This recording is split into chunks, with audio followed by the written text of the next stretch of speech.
છોટાઉદેપુર જિલ્લાના જબુગામ ખાતે ગણપતિજીનું પ્રતિમાનું વિસર્જન કરવામાં આવ્યું। જય હિન્દ, આપ જોઈ રહ્યા છો છોટાઉદેપુર વ્યૂ સત્યની સાથે। છેલ્લા 10 દિવસથી આતિથ્ય માણી રહેલા બાપાને વિસર્જન કરવા માટે ગણપતિ બાપાના મોરિયાથી સમગ્ર વાતાવરણ ગુંજી ઉઠ્યું હતું।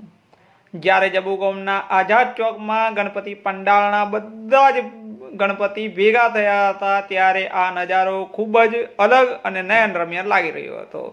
આજે જ્યારે 10 દિવસ પૂર્ણ થતાં ત્રીજીની પ્રતિમાનું વિસર્જન કરવાનો દિવસ હોય, લોકો ગરબા રમી, આરતી કરી અને ગણપતિજીની પ્રતિમાને વિસર્જન કરવા માટે ડીજેના તાલ સાથે લઈ ગયા હતા। જ્યારે વરસાદી વાતાવરણ છે, જેને લઈને તંત્ર દ્વારા પણ સૂચનાઓ આપવામાં આવી હતી કે કોઈ અનિચ્છનીય બનાવ ના બને એની તકેદારી રાખીને ગણપતિની મૂર્તિનું વિસર્જન કરવું। એક તરફ વિસર્જનનો ઉત્સાહ પણ જોવા મળ્યો, જ્યારે બીજી તરફ જે 9 દિવસ સુધી ગણપતિજીની પૂજા પાઠ આરતી કરવામાં આવી હતી તે હવે બંધ થશે, જેને લઈને અગલે વરસતું જલ્દી આ એ નારા સાથે ત્રીજીની પ્રતિમાઓનું જબુગામ ખાતે વિસર્જન મેરિયા નદીમાં કરવામાં આવ્યું હતું।